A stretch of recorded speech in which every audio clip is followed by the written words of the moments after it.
अस्सलाम वालेकुम, मैं हूं अलीना शिगरी। आप देख रहे हैं सवाल से आगे। मुस्लिम लीग नून के कायद मियां नवाज शरीफ साहब ने आज तारीख साज अल्फाज कहे। लाहौर में इजलास के दौरान बोले कि अवाम के सब्र को कब तक आजमाएंगे, बिजली आखिर कब तक महंगी होगी, कब तक अवाम महंगी गैस खरीदने पर मजबूर होंगे। मियां साहब, अब सवाल यह है कि आखिर अवाम को आजमा कौन रहा है, महंगाई के मारे लोगों को बिलकने पर मजबूर कौन कर रहा है। आपके सवाल का जवाब जानने की कोशिश करते हैं। जरा एक नजर डालते हैं पाकिस्तान तहरीक इंसाफ की हुकूमत और 16 माह की PDM हुकूमत पर और जानते हैं कि अवाम का सब्र कौन आजमा रहा है। अप्रैल 2022 जब PTI हुकूमत का खात्मा हुआ तो पेट्रोल 150 रुपए फी लीटर था। PDM हुकूमत ने आते ही सबसे पहला फैसला पेट्रोल की कीमत बढ़ाने का किया और PTI हुकूमत की सब्सिडी का खात्मा करते हुए एक ही दिन में पेट्रोल की कीमत में 80 रुपए से जायद का इजाफा कर दिया। अगर हुकूमती आदाद शुमार को देखा जाए तो गुज़िश्ता 1.5 साल की इत्तेहादी हुकूमत ने पेट्रोल की फी लीटर कीमत में 120 रुपए तक का इजाफा किया। आज पेट्रोल की कीमत तकरीबन 280 रुपए फी लीटर है। सिर्फ पेट्रोलियम मसनूआत ही नहीं, बिजली और गैस की कीमतें भी 1.5 साल दौर हुकूमत में तेजी से बढ़ाई गई। अप्रैल 2022 में 100 यूनिट तक बिजली खर्च करने वाले घराने फी यूनिट 9.50 रुपए कीमत अदा कर रहे थे, जो अब 16.48 रुपए तक पहुंच गया है। इसी तरह 200 से 300 यूनिट के दरमियान बिजली खर्च करने वाले सार्फिन जो अप्रैल 2022 में फी यूनिट 12.62 रुपए अदा कर रहे थे, आज वो 27.14 रुपए फी यूनिट अदा कर रहे हैं। इसी तरह गैस की कीमत की बात करते हैं। गैस की कीमत में निगरान हुकूमत ने 67% तक इजाफा किया। अप्रैल 2022 तक जो सार्फिन 50 यूनिट फी MMBTU गैस की कीमत 121 रुपए अदा कर रहे थे, अब ये गैस उन्हें 150 रुपए से जायद में दस्तियाब है। 500 MMBTU माहाना इस्तेमाल करने वालों को गैस मौजूदा दौर में 3100 रुपए से जायद में मिल रही है, जो 1.5 साल पहले 1460 रुपए में दस्तयाब थी। सिर्फ यही नहीं, कर्ज के हजम में भी गुज़िश्ता 1.5 साल में नुमाया इजाफा हुआ। स्टेट बैंक के आदाद शुमार के मुताबिक मार्च 2022 के इख्तिताम पे पाकिस्तान का मजमूई कर्जा 43,000 अरब रुपए था, जबकि शहबाज शरीफ की 16 माह की हुकूमत में यह कर्जा 58,962 अरब रुपए हो गया। इसी तरह 13 महीने के अरसे में मुल्क पर कर्जों के हजम में तकरीबन 16,000 अरब रुपए का इजाफा हुआ। अब सवाल है मियां साहब से कि बताएं आखिर कौन है जो अवाम को आजमा रहा है, ये कौन लोग हैं और कब तक अवाम को आजमाएंगे। इस सवाल के साथ एक सवाल और है जो मौजूदा हुकूमत और उसके इत्तेहादियों के ताल्लुकात पर उठ रहा है। नून लीग और पीपल्स पार्टी का इत्तेहाद डगमगाने लगा है। पहले ओहदों की तकसीम पर एतराज, फिर चेयरमैन इरसा की तैनाती पर तहफुजात और अब कौमी एयरलाइन की निजकारी के मामले पर पीपल्स पार्टी और नून लीग के दरमियान इख्तलाफात खुलकर सामने आ रहे हैं। हुकूमत ने PIA की निजकारी का फैसला किया तो पीपल्स पार्टी की रहनुमा शेरी रहमान ने इस फैसले को मुस्तरद कर दिया। कहा PIA को पब्लिक प्राइवेट पार्टनरशिप के तहत ठीक किया जा सकता है। पब्लिक प्राइवेट पार्टनरशिप से यह इदारा मुनाफा बख्श हो सकता है। निजकारी के हम खुद खिलाफ ऐसे नहीं है, ये नहीं कि हम कोई रेड लाइन है और कोई हम पे एक पब्लिक प्राइवेट शेयर होता है जो प्रॉफिटेबल भी हुआ है, जिसकी मॉडल हमने सिंध में बहुत सारे एंटरप्राइजेज में की भी है और उसमें अक्सर और बेशतर एम्प्लॉइज को मिलता भी है शेयर। प्राइवेटाइजेशन ये पुराने फॉर्मूला हो गए। तो अब जो दुनिया में इनोवेशन है जी वो पब्लिक प्राइवेट पार्टनरशिप का है। शेरी रहमान साहिबा के तहफ़्फ़ुज़ात पर वफाकी वज़ीर पेट्रोलियम मुसद्दिक मलिक साहब ने वजाहत दे दी। कहा मुल्क को दिवालिया होने से बचा रहे हैं। ये सौदा सिर्फ PIA का नहीं बल्कि PIA के 800 अरब रुपए का कर्ज बेच रहे हैं। चेयरमैन पीपल्स पार्टी बिलावल भुट्टो जरदारी से इदारों की निजकारी पर बात करेंगे। PIA का 600-700 अरब रुपए का कर्जा इकट्ठा हो चुका है। कोई जेर जमीन कोई जखीरा तो हमारे पास है नहीं। अगर किसी को बेचना है तो सोचिए आप भले से कि हम बेच क्या रहे हैं। हम बेच रहे हैं 800 अरब 700 अरब का कर्जा। ये कंपनी चलेगी ऐसा लग नहीं रहा, क्योंकि पीपल्स पार्टी इदारों की निजकारी के खिलाफ है, जबकि नून लीग की हुकूमत निजकारी पर बजिद है। वजीर खजाना मोहम्मद औरंगजेब दो टोक अल्फाज में कह चुके हैं कि इदारों की निजकारी जरूर होगी और इसमें सरे फहरिस्त PIA है। यह भी वाजे कर दिया कि हुकूमत का काम बिजनेस करना नहीं, पॉलिसी बनाना है। नून लीग की पॉलिसी से यह बात तो साफ जाहिर है कि मामलात पहले से तय है, जिस पर अपने अहम इत्तेहादी से मशावरत भी नहीं की जा रही।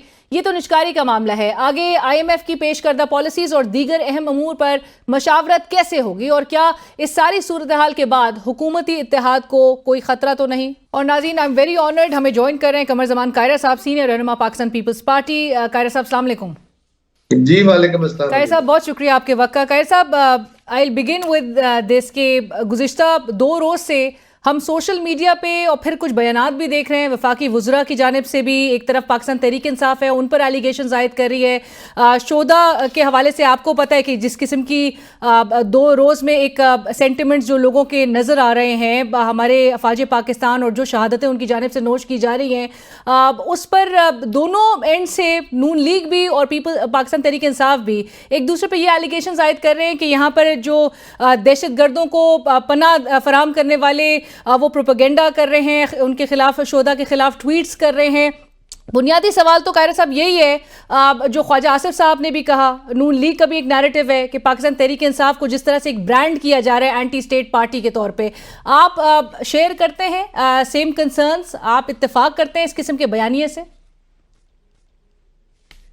देखिए, किसी लीडर को या जमात को मुल्क दुश्मन कहना तो खैर बहुत हार्श वर्ड्स हैं। हमारी आदत हो गई है हम गद्दार कह देना जाती। मैं नहीं समझता कोई लीडर भी अपने मुल्क के साथ गद्दारी करता है जानबूझ के, लेकिन उसके अमाल, उसके तरीक़ेकार, उसके असलूब से अगर मुल्क का नुकसान हो रहा है तो बहरहाल वो नुकसान तो है दोनों सूरतों में। इमरान खान साहब की पॉलिटिक्स इस वक्त जिस रंग में है कि वो एस्टेब्लिशमेंट से भी लड़ना चाहते हैं, वो इलेक्शन कमीशन को भी तोड़ना चाहते हैं, वो मीडिया के ऊपर भी कदगने उनके दौर में रही है, और अपने मुखालफ सियासी कुव्वतों को जो लेजिटिमेटली लोगों के वोट लेके बैठे हैं, चले कुछ के ऊपर तो उनके एलिगेशन है ना, तो भी क्लियर हो जाए, लेकिन कुछ लोग तो वो है ना जो लेजिटिमेटली जिनको लोगों ने वोट दिए हैं, उन जमातों को भी वो मानने को तैयार नहीं है। ऐसी सूरत में क्या किया जाए? और खान साहब का अपना मिजाज ये है कि जब उन्होंने 2014-15 में धरना दिया तो उसमें उन्होंने सिविल नाफरमानी की दावत दे दी। उन्होंने सारी कौम के सामने यूटिलिटी बिल्स जलाए, कौम को कहा कि यूटिलिटी बिल्स के, गैस के, बिजली के बिल ना दो। फिर ये कहा कि ओवरसीज पाकिस्तानीज को या मकामी पाकिस्तानीज को कि आप बैंकों के जरिए ट्रांजैक्शन ना करें, टैक्स देने से इनकार कर दें। ये तो सारा मतलब this is civil war, this is basically आप एक मुल्क के खिलाफ उठ खड़े हुए हैं। और उसके बाद फिर एक वक्त आया कि उनकी अपनी गवर्नमेंट जब खत्म हुई तो उनके वजीर ने, उनकी गवर्नमेंट में जो कुछ होता रहा वो एक और बहस है, फिर उनके वजीर ने अपने दोनों सूबाई वज़रा को, जो वजीर खजाना थे, उनको कहा कि इस तरह का खत लिखो तो पाकिस्तान का जो इमदाद है या पाकिस्तान को जो एनएफसी की डिस्ट्रीब्यूशन है या जो उस वक्त तो वो खराब हो जाए। अब फिर आके जो IMF का वफद जब पाकिस्तान आ रहा था इस गवर्नमेंट आने के बाद, तो उनको खत लिखा गया और वो जज्बात में जाके इस कदर आके चले जाते हैं कि वो हदूदों क़यूदी फलांग जाते हैं। फिर IMF के दफातर के बाहर जाके जो एहतजाज किए गए। अब सवाल ये है कि ये जो नया काम है, दहशतगर्दी के मामले में भी खान साहब का मौक़िफ़ जो था वो इसी तरह रहा, वो तालिबान के साथ खड़े रहे। तालिबान हमारी अफवाज को, हमारी सिपाह को, हमारे अवाम को मार रहे थे, हमारे बच्चों को, स्कूल के बच्चों को शहीद कर रहे थे और ये कह रहे थे उनसे डायलॉग करो, उनका दफ्तर खोल के दो। और उनका मौक़िफ़ ये था कि डायलॉग से रास्ते खुलते हैं। खुद डायलॉग करने को तैयार नहीं है किसी से, लेकिन तालिबान से डायलॉग करने को तैयार। तो ये भी एक मामला आया।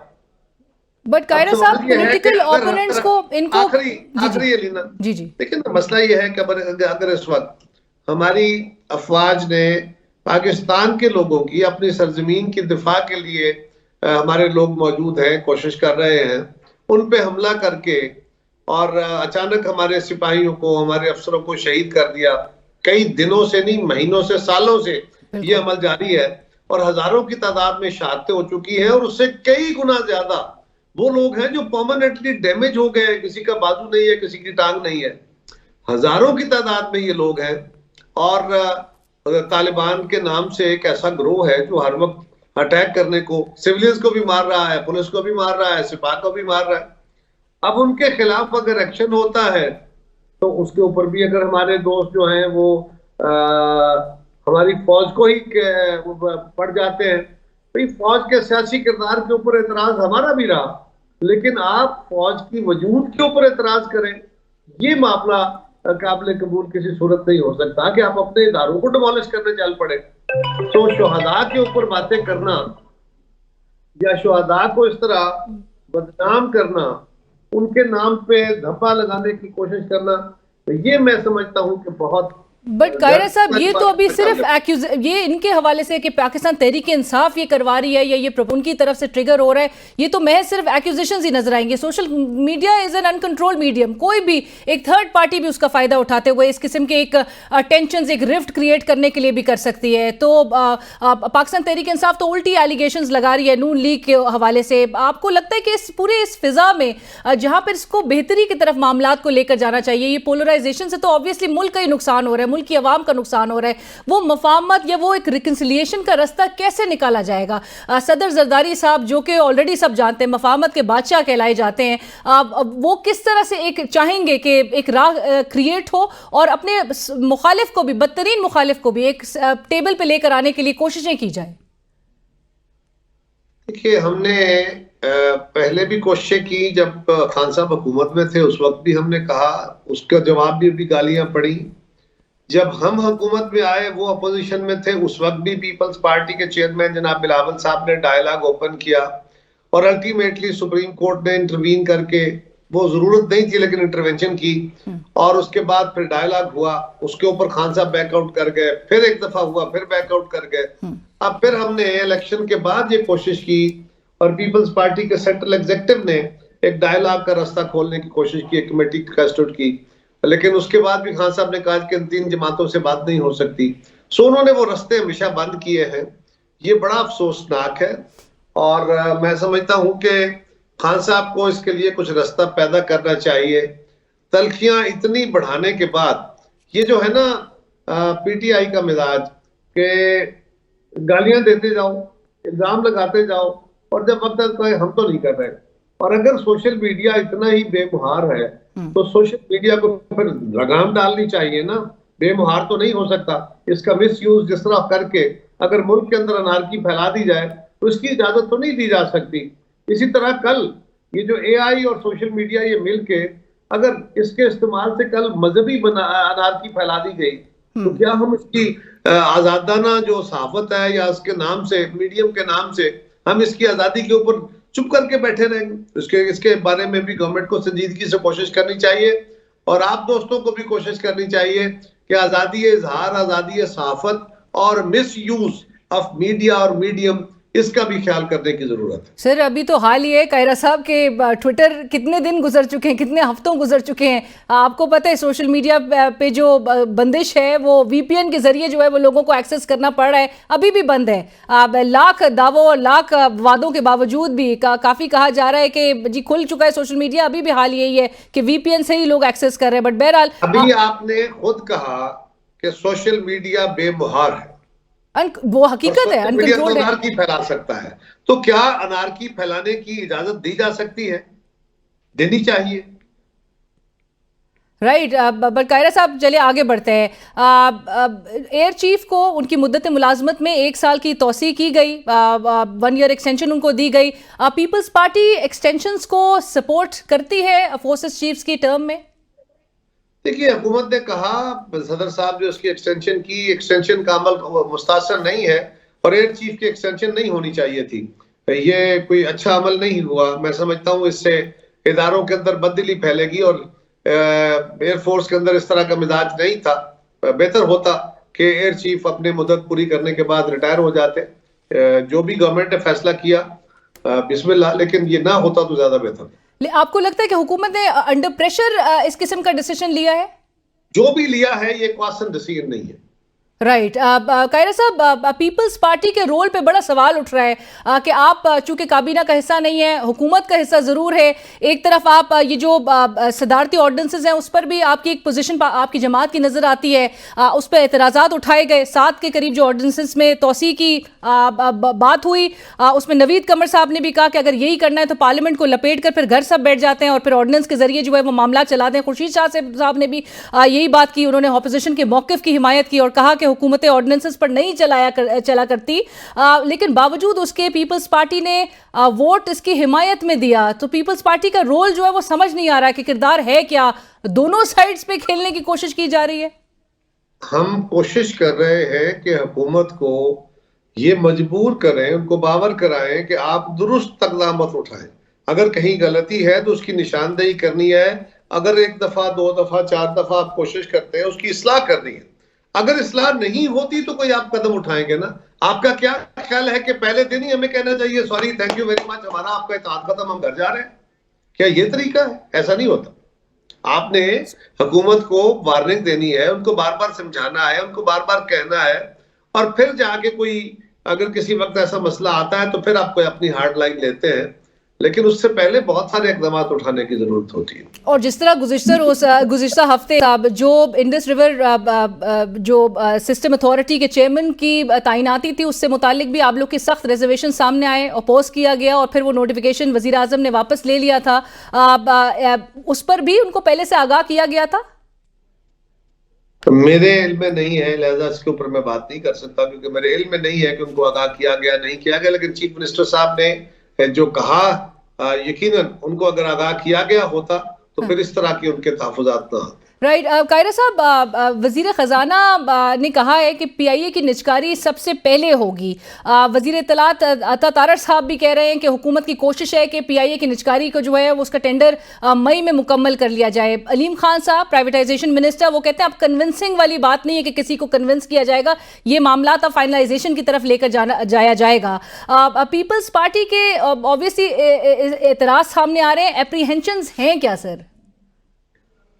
हमारी एप्रीहेंशन सिर्फ ये है कि पाकिस्तान के कौमी असासों को अगर वो एफिशिएंटली पब्लिक सेक्टर में रन नहीं होते तो आप उनके शेयर्स जो है वो प्राइवेट सेक्टर में दे के मैनेजमेंट दे दें। जिस तरह के आपने जो PTCL को दिया था, उसके 25-26% शेयर दिए गए और मैनेजमेंट ट्रांसफर कर दी गई। बड़ा सक्सेसफुल मॉडल है, जिससे वो उन्होंने भी पैसे कमाए, इन्वेस्टर ने भी कमाए, PTCL ने भी कमाए, गवर्नमेंट का शेयर भी बढ़ा। इसी तरह का मॉडल यहाँ अप्लाई करना चाहिए। सिर्फ थ्रो अवे कर देना ये ना हो, ये पीपल्स पार्टी का मौक़िफ़ है। हम ये नहीं कह रहे कि ये नहीं होना चाहिए। ऑल दोज इंस्टीट्यूशन जो नहीं चल रहे एफिशिएंटली और मुसलसल ब्लीड कर रहे हैं, उनके नुकसानात को खत्म होना चाहिए, ब्लीडिंग बंद होनी चाहिए, इदारे प्रॉफिट में जाने चाहिए, और उसके लिए पब्लिक प्राइवेट पार्टनरशिप के मॉडल को इस्तेमाल करने की जरूरत है। वो ऑप्शन खत्म करना चाहिए, पहले देखना चाहिए। अगर वो सक्सेसफुल हो तो that is the more better model. But in case अगर, क्योंकि मैंने 3 वफाकी वुज़रा की स्टेटमेंट्स कोट किए हैं कायरा साहब, अगर नहीं ये मानते हैं, Peoples Party would it agree to it? इसके बारे में मैं अभी कुछ नहीं कह सकता इंडिविजुअली। इसके ऊपर फिर हमारी पार्लिमानी पार्टी या पार्टी की क़यादत ने अगर फैसला करना हुआ तो फिर CEC अपना कोई फैसला करेगी। मैं अकेले इस पर कोई राय नहीं दे सकता। ये भी सवाल उठ रहा है कायरा साहब कि पीपल्स पार्टी के पास फिर क्या फॉर्मूला था और आपने दौरे हुकूमत में ये लॉस मेकिंग एंटिटीज का कुछ क्यों नहीं सोच लिया? हमने अपने तौर पे कोशिश की थी इन एंटिटीज को दुरुस्त करने के लिए, लेकिन उस वक्त पीपल्स पार्टी जब हुकूमत में थी तो इंटरनेशनल इतना बड़ा माली बहरान आ गया कि हमारे पास स्पेस नहीं थी इनको एयरक्राफ्ट लेके देने की। PIA में बेहतर इशू बेसिकली जो है वो एयरक्राफ्ट इंजेक्ट करने का है। अब वक्त के साथ साथ हालात और खराब हो गए हैं। तो इसी तरह स्टील मिल का था, हमने कोशिश तो की लेकिन वो सक्सेसफुल ना हो सकी या बराबर ना हो सकी। आज भी हम समझते हैं कि पब्लिक प्राइवेट पार्टनरशिप का मॉडल जो है that can be a better model, उसको देखना चाहिए। राइट। कायरा साहब, साथ साथ कैबिनेट में इंडक्शन के हवाले से और शमूलियत के हवाले से ये दावा किया जा रहा है नून लीग की जानिब से कि अनकरीब पाकिस्तान पीपल्स पार्टी काबीना का हिस्सा बन जाएगी। आपके ख्याल में क्या टाइम फ्रेम आप देंगे कि ये इस किस्म का हमें सिनेरियो नजर आए कि Peoples Party eventually will end up becoming part of the cabinet? मेरी जमात का तो कोई फैसला नहीं है। मेरी जमात का तो वही फैसला है जो अनाउंस किया हुआ है। अगर इसके अलावा कोई प्रपोजल आई तो जमात बैठ के देखेगी कि क्या करना है, उस प्रपोजल को एग्री करना है नहीं करना है और उसके किस शरात के साथ करना है। अभी तक तो ये हमारी डिस्कशन में नहीं है। सो अभी तक आप लोग की डिस्कशंस में नहीं है कि आया कि फेडरल कैबिनेट का हिस्सा बने या नहीं। बट कायरा साहब, बहुत सवाल उठ रहा है। मोहसिन नकवी साहब वजीर दाखिला, उन्होंने सेनेट इलेक्शंस के भी हवाले से 2 कागजात नामजदगी पर दस्तखत कर दिए हैं। आर्टिकल 224(1)B के मुताबिक निगरां काबीना के अरकान बशमूल निगरां वजीर आज़म, निगरां वजीर आला और उनके खानदान के करीबी अफराद भी निगरान सेटअप के फौरन बाद जो इलेक्शंस होने हैं, जो असेंबली इंतखाबात हैं, उसमें हिस्सा लेने के अहल नहीं होंगे। मोहसिन नकवी साहब को ना सिर्फ कैबिनेट का हिस्सा बनाया बल्कि अब वो सेनेट के इलेक्शंस में भी अब कॉन्टेस्ट कर रहे हैं। पीपल्स पार्टी के अली हैदर गिलानी साहब जो है वो उनके तजवीज़ कुनंदा है। पीपल्स पार्टी ने इस पर क्यों नहीं ऑब्जेक्ट किया इस बात पर? मेरे इल्म में नहीं है, मैं कानूनदान नहीं हूं। मुझे अलीना, सच्ची बात है, मुझे इस टेक्निकलिटी का पूरी तरह पता नहीं है, लेकिन अगर आईनी कोई शिक ऐसी है तो उस पर अमल होना चाहिए और इस पे अदालतें मौजूद है, अदालतों में जाना चाहिए किसी। सर, आप समझते हैं कि मोहसिन नकवी साहब जो कि केयर टेकर चीफ मिनिस्टर थे पंजाब के लास्ट सेटअप में, उनको हिस्सा होना चाहिए था कैबिनेट का? अब तो वो है, इस पे सवाल उठ रहे हैं। अगर बेहतर होता कोई और रास्ता इख्तियार कर लिया जाता, लेकिन इसकी लीगैलिटी का मेरे इल्म में नहीं है, मैं क्योंकि लीगल माइंड नहीं। I just coated article 224(1)(b that says कि वो नहीं केयर टेकर का कोई मेंबर, ना ही उनके कोई इमीडिएट रिलेटिव्स। और सर, चार्टर ऑफ डेमोक्रेसी का तो मैं हवाला दे सकती हूँ, जिसका 31वां पॉइंट ये मुझे था। हवाले से, मुझे आइन का हवाला बड़ा हवाला है, लेकिन मैं क्योंकि कानून का तालिब इल्म नहीं हूँ, सिर्फ सिंपल मैंने पहले कहा कि अगर कोई चीज आइन के खिलाफ है तो उसका आइन के मुताबिक अमल होना चाहिए, कोई दूसरी राय है ही नहीं। उसके लिए भी जो फोरम है वो या इलेक्शन कमीशन है या अदालत है। राइट कायरा साहब, पंजाब में चीजें किस तरह से शेप अप होते हुए आप देख रहे हैं? आपकी पार्टी ने आपको कॉन्फिडेंस में लिया है? गवर्नरशिप के हवाले से पंजाब की आपका नाम बड़ा सरे फहरिस्त है। अलीना, गवर्नर तो अब तैनात होने हैं और गवर्नर्स में जो नाम चल रहे हैं, मेरा नाम भी उसमें आप दोस्तों ने डिस्कस किया है। जमात से तो भी बैठ के कोई डिस्कशन मेरे इल्म के मुताबिक तो नहीं है, लेकिन मेरी क़यादत बैठ के फैसला करेगी। जिन नामों का आप जिक्र कर रहे हैं वो पार्टी के लोग हैं, मुझसे सीनियर अच्छे लोग हैं, बड़े समझदार हैं, तो मुझे उनकी बहुत इज्जत है। मेरी जमात ने हमेशा मेरी भी इज्जत रखी है, मुझे बड़ी अहम जिम्मेदारियां दी हैं, मुझ पे बड़ा एतमाद किया है, और अगर मेरी जमात ने मेरे हक में फैसला किया तो मुझे बहुत इज्जत का बायस होगा।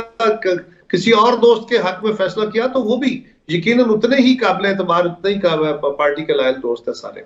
पकाया साहब, अगर हम आपको बतौर गवर्नर पंजाब देखते हैं, आपका कोर फोकस क्या होगा? गवर्नमेंट की जो फंक्शनिंग है वो स्मूथ हो, उसको इंश्योर किया जाएगा, पार्टी को मुतहर्रिक करने पे फोकस किया जाएगा, क्या टारगेट होगा? ये अभी बहस नहीं है। जब मेरी जमात कोई फैसला करेगी तो फिर मैं उसके ऊपर कोई अपनी राय दे सकूंगा। अभी क्योंकि आपने मेरा नाम ले लिया कि मैं भी उस लिस्ट में शामिल हूं, तो लिहाजा मेरा यह हक नहीं बनता कि मैं अभी फोरकास्ट करनी शुरू कर दूं या प्रीएम्प्टिव अपनी पॉलिसी स्टेटमेंट देनी शुरू। चलें, बट आप क्या कमेंट करेंगे जो चीफ मिनिस्टर मरियम नवाज साहिब है, उनकी स्टाइल ऑफ गवर्नेंस पे? उन्होंने प्रिटी मच, अब जिस तरह से लोग भी एक ओपिनियन रखते हैं और नजर भी आ रहा है कि मीडिया की स्क्रीन्स को उन्होंने काफी अग्रेसिवली कैप्चर किया हुआ है। ऐसे ही है, वो मीडिया की कैंपेन का बड़ा आला इस्तेमाल करना जानती हैं और अच्छी पॉलिटिकल वर्कर हैं। उन्होंने बड़े फाल तरीके से अपना रोल प्ले करना शुरू किया है, लेकिन अभी जजमेंट करना इज टू अर्ली। उनको कम 4-6 महीने देने चाहिए, उसके बाद फिर देखेंगे कि उनकी उस सारे स्टाइल की आउटकम क्या है। Right, thank you so much, बहुत शुक्रिया। कमर जमान कायरा साहब पाकिस्तान पीपल्स पार्टी इस वक्त हमसे बात कर रहे थे, जिन्होंने कहा कि पब्लिक प्राइवेट पार्टनरशिप मॉडल के तहत ही जो लॉस मेकिंग एंटिटीज़ हैं उनके अगर मुस्तकबिल को डिसाइड करना है तो पब्लिक प्राइवेट पार्टनरशिप मॉडल के तहत ही करना चाहिए। अगरचे पाकिस्तान पीपल्स पार्टी के टर्म पर चूंकि सवाल उठ रहे हैं कि उनके 5 साल मुद्दत में उन्होंने क्यों नहीं कुछ किया, ऑब्स्टिकल्स थे जो कायरा साहब ने जिनका जिक्र भी किया। मरियम नवाज साहिबा को 4 से 6 महीना देना चाहिए, उसके बाद फिर इस पर कॉमेंट किया जा सकता है कि उनकी जो स्टाइल ऑफ गवर्नेंस नजर आ रहा है या उनके गवर्नेंस के क्या असरात आना शुरू होते हैं, वो 4 से 6 महीने बाद ही ये इस पर कमेंट किया जा सकता है। और एयर चीफ की मुद्दत मुलाजमत में जो 1 साल की तौसीह की गई है, कमर जमान कायरा साहब इसके हक में नहीं है, उन्होंने कहा ऐसा नहीं होना चाहिए था। और जो मोहसिन नकवी साहब की इंडक्शन है in cabinet, article 224(1)(b clearly states नहीं शामिल होना चाहिए था केयर टेकर सेटअप के किसी भी मेंबर को या उनके इमीडिएट रिलेटिव्स को, किया गया। कायरा साहब कहते हैं कि मैं वकील नहीं हूं, मैं लॉ से मेरा ताल्लुक नहीं है, लेकिन ऐसा नहीं होना चाहिए अगर कॉन्स्टिट्यूशन में ये बात क्लियरली एविडेंट या मेंशन्ड है। इसी के साथ ही बढ़ेंगे एक ब्रेक की तरफ, ब्रेक के बाद हाजिर होते हैं। नाज़रीन, आज इस्लामाबाद हाई कोर्ट में साइफर केस से मुतालिक इमरान खान, शाह महमूद कुरैशी की सजा के खिलाफ अपील पर समाअत हुई। पीटीआई रहनुमा आमिर डोगर साहब ये दावा कर रहे हैं कि बानी पीटीआई इमरान खान कल रिहा हो जाएंगे। दूसरी जानिब वजीर दिफा ख्वाजा आसिफ साहब ने कहा है कि शोधा के खिलाफ एक सियासी जमात ने सोशल मीडिया पर मुहिम चलाई, उनकी शहादतों का मजाक उड़ाया गया, वतन के साथ इससे बड़ी मुल्क दुश्मनी हो ही नहीं सकती। वजीर इत्तलात अता तारर साहब ने भी यह दावा किया कि पीटीआई सोशल मीडिया ने शोधा के खिलाफ मुहिम चलाई है और इस हवाले से भी गुफ्तगू करेंगे। प्लस साइफर केस किधर जाता हुआ दिखाई दे रहा है, पाकिस्तान तहरीक इंसाफ के विद इन काफ़ी रिफ्ट्स नजर आ रही है या एक इन फाइटिंग की जो सूरत हाल है, इस पर गुफ्तगू करने के लिए हमें ज्वाइन करें तर्जुमान तहरीक इंसाफ शोएब शाहीन साहब। शोएब साहब अस्सलाम वालेकुम, बहुत शुक्रिया हमें ज्वाइन करने के लिए। शोएब साहब, गुफ्तगू का आगाज इसी बात से जो 2 रोज में हम देख रहे हैं कि नून लीग आप लोग पे इल्जाम लगा रही है, आप लोग की जानिब से हुकूमत पर इल्जाम आयद किया जा रहा है। एक तरह से वफाकी वजीर दिफा ख्वाजा आसिफ साहब का भी और अता तारर साहब का भी अगर बयान उठा के देखा जाए तो नजर आता है कि इंप्रेशन यही मिलता है कि आपकी जमात को बाकायदा तौर पे एक एंटी स्टेट पार्टी के तौर पर ब्रांड करने की कोशिश की जा रही है, इल्जामात आयद किए जा रहे हैं। प्रोपेगेंडा ये जो पूरा सोशल मीडिया पे हो रहा है, इसके पीछे है कौन शोएब साहब? देखिए पहली बात तो ये है कि कहा जाता है ना कि चोर मचाए शोर, ये दोनों चोर हैं, बल्कि चोर नहीं डाकू हैं। जिस तरीके से ये फॉर्म 45 को टेम्पर करके फॉर्म 47 के जरिए पैदा हुए हैं, ये नाजायज औलाद की तरह इन्हें नाजायज MNA बने फिरते हैं। इनको शर्म व हया और उनकी गैरत डूब चुकी है कि भाई तुम अल्लाह के नाम के नीचे ओथ ले रहे हो, हल्फ ले रहे हो और वो भी झूठ पे मबनी, और तुम्हें पता है कि तुम हारे हुए हो। इनको तो अगले जहान तो इनको क्या कहते हैं आग के तोख में ये धोखे जाएंगे, लेकिन जो यहाँ इस दुनिया में जो झूठ बोल रहे हैं, देखें शोहदा की इज्जत तो तकरीम हमारी पूरी कौम करती है, इसको सियासत का हिस्सा बनाना, सियासी गुफ्तगू करना, ये बहुत हत्ता कामेज बात है। फौज या कोई भी शहीद हमारा, खा कोई भी मुसलमान शहीद जो मुल्क की खातिर अपनी जान दे, उसकी इज्जत और तकरीम पूरी कौम पे फर्ज लाजिम और वाजिब है। बिल्कुल। और ये बोले सियासतदान ये इसको डिस्प्यूटेड करके आप कोई खिदमत नहीं कर रहे, मुल्क की जड़ें खोखली कर रहे हैं। आप एक सबसे बड़ी पॉलिटिकल पार्टी जिसके साथ 90% अवाम आज भी खड़ी है इमरान खान और PTI के साथ, उसके ऊपर ब्लेम गेम करके ये साबित करना चाहते हैं कि 90% अवाम जो है वो फौज के खिलाफ है या शुहदा के खिलाफ है।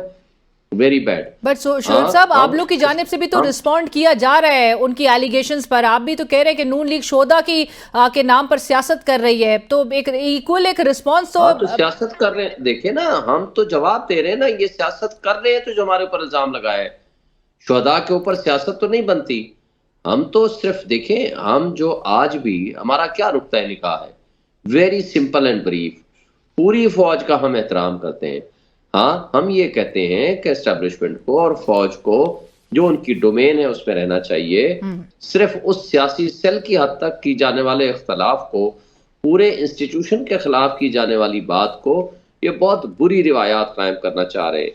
लिहाजा ये अपने आप को, ये सिर्फ फॉर्म 47 को की हुकूमत में आए हुए, ये अपने आप को सिर्फ कंफर्म करने के लिए पूरे इदारे का सत्यानाश करना चाहते हैं। ये बुरी रिवायत है। शोएब साहब, even in the coming weeks, आने वाले दिनों में, आने वाले हफ्तों में, महीनों में ये तनाव की सूरत हाल बहरहाल कम होती दिखाई नहीं दे रही आपको भी? महाजराई ही की एक सूरत हाल नजर आएगी? देखिए, महाजराई तो ये खुद पैदा कर रहे हैं ना। ये कैसे ये हुकूमत में आए बैठे हैं, मुझे बताएं। हम लोग जीते बैठे हैं, मेरी ये कॉन्स्टिट्यूंसी है जहां आपका दफ्तर है, आप खुद समेत पूरे आप अपने रिपोर्टर से, बल्कि 99% ये सारे मीडिया हाउसेस मेरी कॉन्स्टिट्यूंसी में आते हैं, इनसे पूछें, पूरा इंटरनेशनल मीडिया साथ था। कोई एक पोलिंग स्टेशन उठाएं आपके इर्द गिर्द जिसमें मैं आ रहा हूं, हमारा अपोनेंट जीता हो। यानी वो तारिक फजल चौधरी जो मुंह छुपाता फिर रहा है पक्के के डाकुओं की तरह, उनको शर्म हया खत्म हो गई है कि भाई तुम हारे हो तो आगे मान लो कि भाई हाँ मैं हार गया हूं, इसमें कौन सी बड़ी बात होती है। हम हारे, माजी में जीते भी हैं, कई दफा हारे कई दफा जीते, लेकिन ये एक जिंदगी का हिस्सा होता है। आप इस तरीके से डाकाजनी के जरिए, और आधे आधे वोट नहीं लिए इन्होंने। मैं 1,05,000 वोट ले रहा हूं, जो सारी फोर्जरी करके भी 50,000 वोट नहीं ले पाए, और आप कहते हो कि हम जीते हुए। जहां हमारे उधर कराची में 1,11,000 हमारा बंदा वोट ले रहा है, एमक्यूएम का बंदा 3,800 वोट ले रहा है। वो हमारा 1 लाख खत्म किया, 11,000 हमारा बनाया, उसका 38,000 बनाया, उसको जिता दिया। यानी कोई जिसको कहते हैं ना आंखों में शर्म भी नहीं रही। वो क्या कहते हैं ना, दो बंदों से बचें आप, एक जो नहर के पार खड़ा होकर आपको गालियां दे, या जो आपके मुंह पे झूठ बोले। यानी मेरे सामने लोग एडमिट करते हैं आउट ऑफ द मीडिया कि हाँ जी हमारे हुए हैं, सबके सामने एडमिट करते हैं खुद ये लोग सारे, और उसके बाद जाकर के वो वहां उनको शर्म भी नहीं आती कि जी इस झूठ से, इस डिटाई से। और वो देखो, वो करप्शन का बेताज बादशाह नवाज शरीफ, वो अपनी एक तस्वीर बना के मरियम नवाज के दिए हुए उस भिखारियों के थैले पे वो खुश होकर बैठा हुआ है। भाई तू 3 दफा प्राइम मिनिस्टर बना, इसी तरह ही बना होगा ना। बहरहाल उनको शोएब साहब वो बड़ा एहसास रखते हैं। वो तो अभी जो प्राइस हाइक है, जो कीमतों में इजाफा हो रहा है, उस पर भी आज उनका स्टेटमेंट सामने आया है, वो उस पर भी बड़ा एक दर्द रखते हैं गरीब आवाम के लिए। पर शोएब साहब मुझे ये बताइए, आपकी जमात के अंदर अभी बड़ी एक फ्रिक्शन नजर आ रही है, एक इनफाइटिंग है। आपकी जमात में मुख्तलिफ आरा पाई जाती है, चाहे वो सुन्नी इत्तेहाद काउंसिल के साथ इल्हाक का मामला हो, उस पर भी मुख्तलिफ आरा सामने आई है। कोई सपोर्ट करता है, कोई कहता है गलती हुई है। दूसरी जानिब अली मोहम्मद साहब कहते हैं कि खान साहब और अब फैसला हो चुका है कि सियासी क़यादत जो है वो मामलात को, जो सियासी मामलात हैं उसमें एक वो अब फो फ्रंट पे नजर आएगी, जो पॉलिटिकल लीडरशिप होगी, और जो वकला होंगे वो अभी अब वो फो फ्रंट पे उस तरह से नहीं दिखाई देंगे। How would you respond to this? देखें, पहली बात तो ये है कि ये हमारा पार्टी में हसीन इम्तजाज है, पॉलिटिकल लीडरशिप प्लस डिवाइडेड है। डिवाइडेड है आपकी पार्टी? डिवाइडेड नहीं, इम्तजाज है। इम्तजाज है, मैंने कहा डिवाइडेड नहीं है। इम्तजाज का मतलब है कि दोनों मिलके चलते हैं। अब बात ये होती है कि जिसने ये कहा कि सुन्नी इत्तेहाद के साथ हमारा गलत फैसला था, वो गलत बात है। अगर आपने पार्टी पॉलिसी से इख्तलाफ भी करना है तो आप कोर कमेटी के हाउस के अंदर करें। सो आप बैरिस्टर गौहर साहब वाले ग्रुप में आप हैं जो कि सपोर्ट करता है कि फैसला दुरुस्त था? नहीं, मैं ग्रुप की बात नहीं कर रहा। देखें, कोई भी पार्टी गलतियों से मुबर्रा नहीं होती। गलतियां की होंगी, गलतियां होती हैं, गलतियों का हम पॉइंट आउट भी करते हैं, लेकिन हम पार्टी के इजलास के अंदर करते हैं। जो शख्स तफरका पैदा करता है, जो यानी एक जुल्म हुआ है हमारी पार्टी के ऊपर, हमारी स्पेशल नशिस्तें छीन ली गई, रिजर्व सीट्स, और हमारे लिए सुन्नी इत्तेहाद काउंसिल के वो हामिद रजा साहब हूँ या उनकी लीडरशिप, उन्होंने हमारे लिए नेकी की है और हमारे साथ हर दम खड़े हुए हैं। जब जब हमने पुकारा, वो है या अल्लामा नासिर साहब हैं, हम उनके ऊपर तनकीद शुरू कर दें या इस तरह की कोई बात करें, दैट इज रॉन्ग। ये पार्टी को तकसीम करने के मुतरादिफ है। तो हम उसका एहतसाब भी करते हैं, और उनका हमने कहा है कि ये नहीं होना चाहिए था। जिसने भी ये बात की है, मैं नाम दिए बगैर कहूंगा, तो ये रॉन्ग है, ये गलत है जो कुछ कहा गया। वो बात आपकी बिल्कुल दुरुस्त है कि आप कह रहे हैं कि पार्टी के अंदर विद इन द पार्टी ये मामलात जो है वो डिस्कस होने चाहिए। पब्लिकली आके जिस तरह से बात की जा रही है उससे एक गलत इंप्रेशन जो है वो दिया जाता है। बट आपका अपना ओपिनियन क्या है? आप समझते हैं कि सुन्नी इत्तेहाद काउंसिल के साथ इल्हाक करना वाज द राइट स्ट्रैटेजी, अच्छा डिसीजन था, सही फैसला था? देखिए, फैसला तो बाद में पता चलता है ना, दुरुस्त था या गलत था। बाद में तो आपने रिपरकशंस, कॉन्सिक्वेंसेस उसके भुगते हैं। देखें, पहली बात तो ये है कि एक बात तय है कि खराबी की बुनियाद कहां से हुई। जब हमें सिंबल का निशान छीन लिया गया, इलेक्शन कमीशन उसमें मोहरा बना, और फिर जब हमने बल्लेबाज के साथ मुआहदा किया, उस वक्त भी आप देखें कि किस तरह इमीडिएटली आधे घंटे के अंदर अंदर इलेक्शन कमीशन ने इजलास बुला के कहा कि इनकी टिकटें ना एक्सेप्ट की जाएं। यानी उनकी तो आप बदनीयती देखें, किसी एक स्टेप पे उन्होंने बेईमानी नहीं की, हर स्टेप पे बेईमानी की। और फिर उसके आधे 2 घंटे के अंदर अंदर उसको अगवा कर लिया गया, और उस पर तशद्दुद के निशानात उनके चेहरे पे वाजे थे। और जब उससे प्रेस कॉन्फ्रेंस से पूछा गया कि आपके चेहरे पे तो तशद्दुद के निशान है, उसने उसका जवाब नहीं दिया और उससे प्रेस कॉन्फ्रेंस करा दी गई। तो ये सारी बातें शो करती हैं कि जो लोग इक़्तिदार पे बैठे हुए हैं और जो इलेक्शन कमीशन है या जो कंसर्न लोग हैं, उन्होंने तो किसी सूरत इलेक्शन कमीशन ये पीटीआई को ये सीटें नहीं देनी थी। वो आपकी बात दुरुस्त है, आपने आपकी एक स्टेटेड पोजीशन है इलेक्शन कमीशन और जो अदालतों से फैसले आ रहे थे। बट शोएब साहब, इस बात का तयन हो सका है कि किसका मशवरा था सुन्नी इत्तेहाद काउंसिल में शमूलियत इख्तियार करना? देखें, ये कलेक्टिव डिसीजंस होते हैं। खान साहब की तरफ से आया था डिसीजन? देखें, खान साहब, देखें 3-4 चीजें हैं। एक पहले शिरानी ग्रुप के साथ बातचीत हुई, फिर उन्होंने सुन्नी इत्तेहाद कौंसिल के हवाले से बात की, जमात इस्लामी के हवाले से भी बात हुई थी। ये प्रपोजल एंड सजेशन होती हैं, लेकिन जब इलेक्शंस हो गए तो पोस्ट इलेक्शंस उन्होंने अल्लामा नासिर साहब की MWM के साथ फैसला किया। लेकिन कुछ दोस्तों को वो एतराज था कि वो तफरकाबाजी की वजह ना बन जाए, और फिर इमरान खान साहब को हमारी लीडरशिप मिली और उन्होंने उससे फैसला तब्दील कराया सुन्नी इत्तेहाद कौंसिल का। तो इसलिए कोई भी फैसला जो है वो खान साहब के अप्रूवल के बगैर नहीं होता, और ना ही कोई आज खुद फैसला करने का अख्तियार रखता है। हाँ, कोर कमेटी में ये मैटर्स आते हैं और कोर कमेटी इसके फैसले करती है, मगर ये करना, देखें, ये इश्यू ही नहीं है। इश्यू सिर्फ ये है कि इस वक्त आर्टिकल 51 के तहत वो सीटें जो हमारा हक हैं वो उठा के खैरात की सूरत में इलेक्शन कमीशन ने बाकी पार्टी में बांट दिया। वो किसी सूरत मुमकिन नहीं है। ये प्रोपोर्शनेट शेयर होता है, खवातीन और मिनॉरिटीज की नुमाइंदगी का हक होता है जिस पार्टी के पास भी सीटें हों। और हमारे पास ऑलरेडी प्रेसिडेंट मौजूद है, वो है बाप पार्टी का, लेकिन इलेक्शन कमीशन की बदनीयती देखें, वो कहा जी रिकॉर्ड नहीं दिया, और रिकॉर्ड उनके अपने वेबसाइट पर मौजूद है।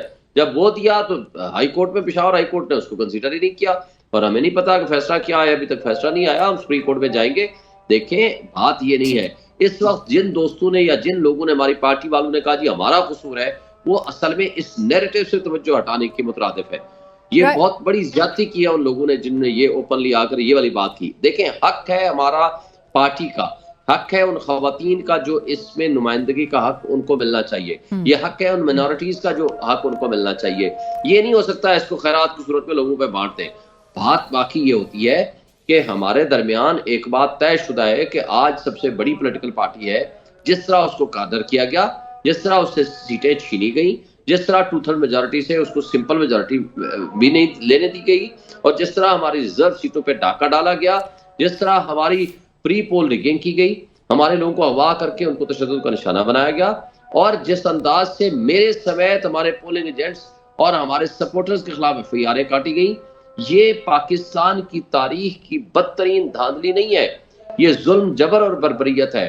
और देखें, जो पंजाब में किया मोहसिन नकवी ने, उसी की पादाश में या उसी की आप कहें कि उसको कंपनसेशन में आज मुस्लिम लीग नून उनको वजीर दाखिला बनाया जा रही है, उनको यहाँ वजीर दाखिला बना चुकी है, शोएब साहब बना चुकी है, ठीक है, और वो सेनेट का इलेक्शंस भी लड़ने जा रहे हैं। लेकिन मुझे ये बताएं कि अगर वो इम्पार्शल था, अगर वो केयर टेकर था, अगर वो गैर जानबदार था, तो मुझे बताएं कि फिर मुस्लिम लीग नून से उसका क्या ताल्लुक, अभी क्या इलेक्शन लड़ रहा है? फिर सरफराज डोगर को देखें, यहाँ इंटीरियर मिनिस्टर था। मुस्लिम लीग नून छोड़े, पीपल्स पार्टी भी सपोर्ट हिमायत कर रही है, उनकी तजवीज़ कुनंदा है वो पीपल्स पार्टी के अली हैदर गिलानी साहब है, मोहसिन नकवी साहब के। बट मुझे ये बता दीजिए कि सेनेट के जो टिकट्स पाकिस्तान तहरीक इंसाफ ने जो दिए हैं, पाकिस्तान तहरीक इंसाफ के जो रहनुमा 9 मई के वाक़यात में मुकदमात फेस कर रहे हैं, गिरफ्तार हैं या मतलूब हैं, उनको टिकट दिया गया सेनेट का। इससे क्या पैगाम दिया जा रहा है शोएब साहब? और जो डिजर्विंग कैंडिडेट्स हैं उन पे बड़ा सवाल उठ रहा है कि उनको नजरअंदाज किया गया आपकी जमात की जानिब से। देखिए, पहली बात तो यह है कि ये दोनों पार्टियां, तीनों पार्टियां, बल्कि MQM, पीपल्स पार्टी और मुस्लिम लीग नून, ये कठपुतली हैं, ये ट्रू रिप्रेजेंटेटिव नहीं है, ये माफिया का एक कारिंदे बन चुके हैं और कुछ भी नहीं, इनकी हैसियत कुछ नहीं है।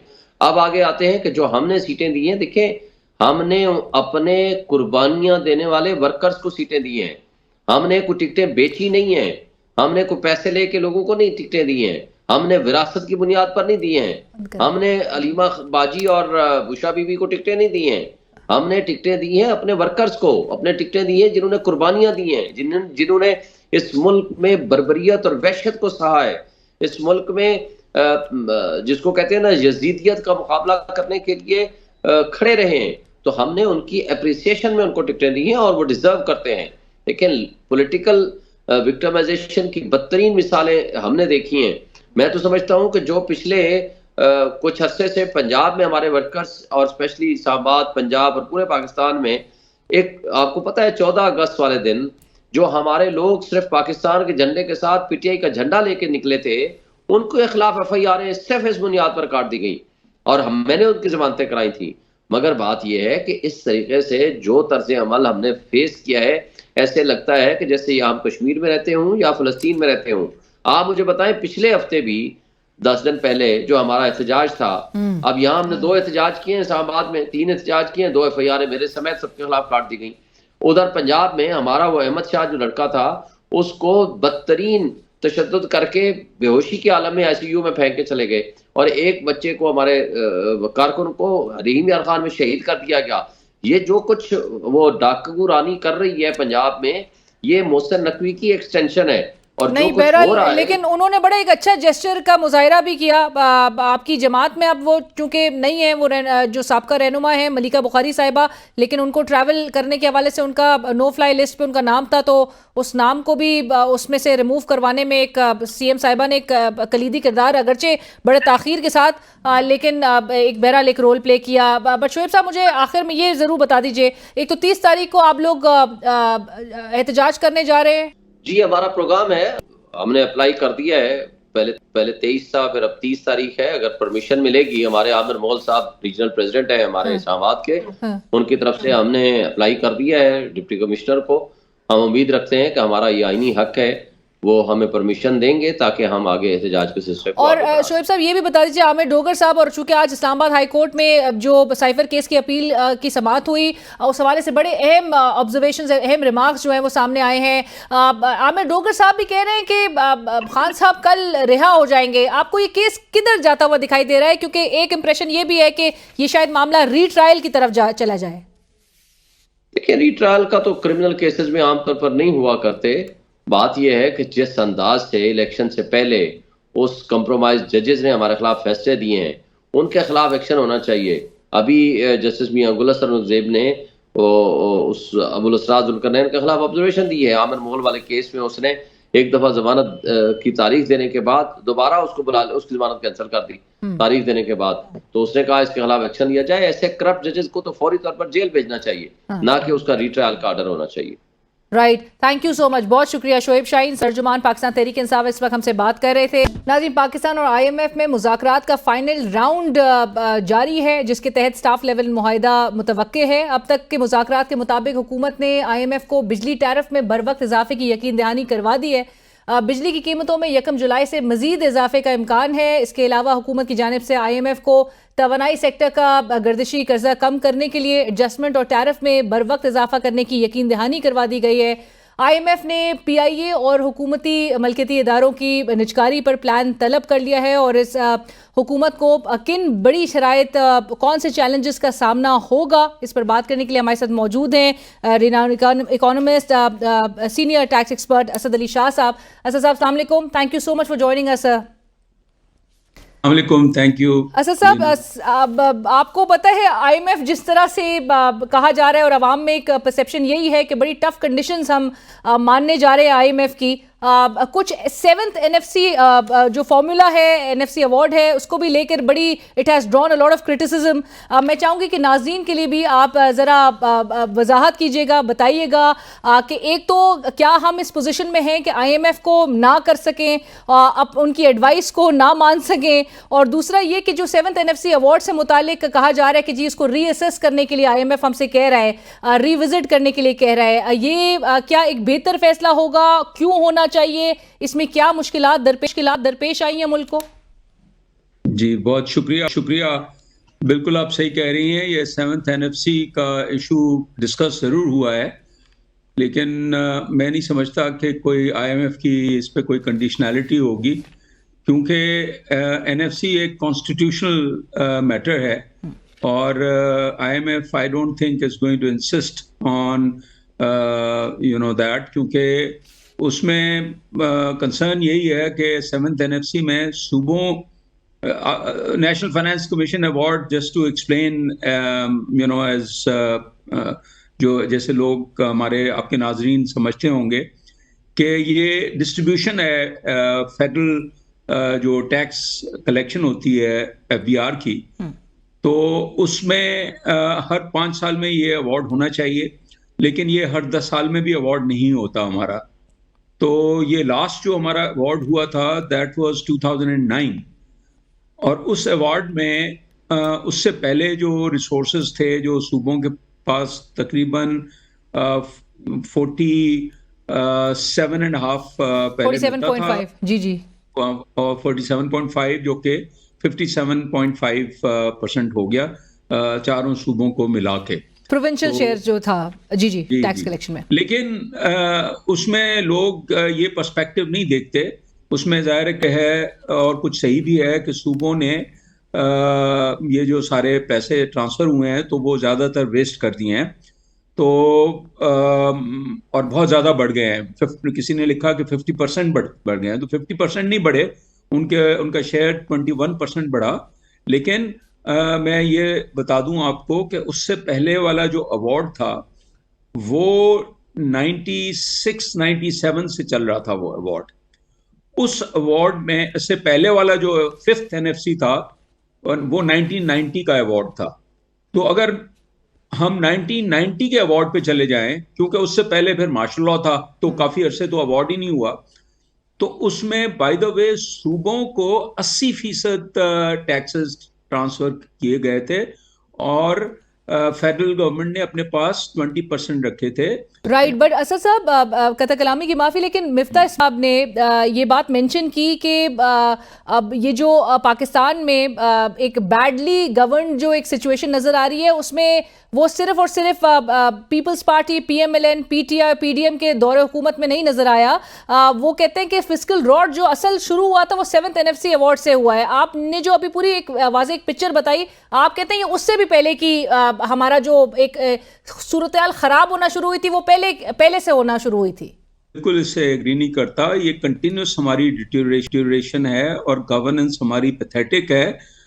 NFC अवार्ड मैं समझता हूँ डायरेक्शनली सही था। 7th NFC वो तो एक्चुअली 6th NFC को करेक्ट किया उन्होंने। वो अगर 5th NFC को देखेंगे तो शायद ये 7th NFC को भी भूल जाए। उसमें जैसे मैंने कहा कि 80% शेयर ट्रांसफर किया गया था, लेकिन कस्टम ड्यूटी नहीं थी, तो कस्टम ड्यूटी तो बहुत कम हो गई है। आगे अब इसका क्या इम्पैक्ट देखेंगे असद साहब? जो कंडीशनैलिटीज IMF की जानिब से लगाई जा रही हैं या अभी हम जो मुआहिदा अब जो निगोशिएट हम कर रहे हैं, आपको लगता है कि अवाम इसका बोझ जो है वो बर्दाश्त कर सकेंगे अगर हम अपनी प्रायोरिटीज को स्ट्रेटन ना करें? देखिए, जो फाइनेंस मिनिस्टर साहब जो नए आए हैं, मैंने उनका प्रोग्राम सुना और मैं समझता हूँ कि उनके ख्यालात काफ़ी हद तक जो है वो सही डायरेक्शनली ठीक है। और वो जो बातें कर रहे हैं प्रिंसिपली उसमें मेरा नहीं ख्याल कि अवाम को जितने मुश्किलात का सामना है वो अगर सही वो ये कह रहे थे कि हमें IMF के साथ जो रिफॉर्म्स करने हैं वो पाकिस्तान का अपना प्रोग्राम बनाना होगा जो कि IMF की कंडीशनैलिटीज भी मीट करे और हमारा अपना इंटरेस्ट भी सर्व करे और हम रिफॉर्म करें। और अनफॉर्चुनेटली हम बड़े क्लेम सुनते हैं असद साहब, लेकिन कोलिशन गवर्नमेंट में सबको अकोमोडेट करने के लिए कितनी एक्सटेंसिव किस्म की हमें कैबिनेट नजर आ रही है, एक्सपेंडिचर्स नजर आते हैं। सिर्फ ब्रीफली मुझे ये बता दीजिएगा असद साहब, अब आगे गोइंग फॉरवर्ड आपको लगता है कि ये जो आपने SOEs का भी मेंशन किया जो लॉस मेकिंग एंटिटीज है, अभी कायरा साहब प्रोग्राम में एक सेगमेंट में बात कर रहे थे, उन्होंने मुखालफत करी है पीपल्स पार्टी प्राइवेटाइजेशन की, स्पेशली PIA की। गवर्नमेंट कहती है कि जी इसको करना ही करना है, अब कोई कन्विंसिंग वाले स्ट्रैटेजी नहीं अडॉप्ट की जाएगी, हमें ये हर हाल में इसको प्राइवेटाइज करना है। कायरा साहब कहते हैं पब्लिक प्राइवेट पार्टनरशिप मॉडल के तहत जो है इसको करना चाहिए। इसका क्या सोल्यूशन है आपके ख्याल में? देखिए, फाइनेंस मिनिस्टर साहब ने भी ये बात की कि हम PSDP अपना पब्लिक प्राइवेट पार्टनरशिप में करेंगे और अगर पब्लिक प्राइवेट पार्टनरशिप भी प्राइवेटाइजेशन ही है बाय द वे। असल बात तो ये है ना कि अगर उनको अब देखें उनका एक व्यूज हैं, मेरा तो ख्याल है कि मतलब प्राइवेटाइजेशन का एक तरीका है पब्लिक प्राइवेट पार्टनरशिप, और शायद मैं समझता हूँ इस वक्त IMF को भी ये एक्सेप्टेबल होगा और PIA को या तो बंद कर दें। फ्रैंकली स्पीकिंग बेस्ट सोल्यूशन तो ये है, इसको प्राइवेटाइज करना मुश्किल होगा। पीपल्स पार्टी इसी बात में मुखालफत कर रही है असद साहब कि इतने सारे एम्प्लॉइज किधर जाएंगे? नहीं, लेकिन एम्प्लॉइज देखें इस साल 120 अरब रुपए का लॉस होगा PIA को, मुझे बताएं। और वो जो एम्प्लॉइज हैं उनको आप कोई कहीं और एम्प्लॉयमेंट दे दें तो भी इतना खर्चा नहीं आएगा ना। मेरे ख्याल में मतलब अगर पब्लिक प्राइवेट पार्टनरशिप के थ्रू इसको प्राइवेटाइज कर लें तो उसमें कोई हर्ज नहीं है, उसमें दोनों चीजें हो जाएंगी। राइट। बल्कि शायद वो जल्दी किया जा सके, वो जल्दी आप समझते हैं कि ये इसको एक कंक्लूजन की तरफ लेकर आया जा सके या इसका एक सोल्यूशन ड्रॉ किया जा सके। थैंक यू सो मच, बहुत शुक्रिया सर साहब हमसे बात करने के लिए, and thank you for sharing your views sir. इसी के साथ ही प्रोग्राम की टीम अलीना शिगरी को इजाजत दीजिए। अल्लाह हाफिज।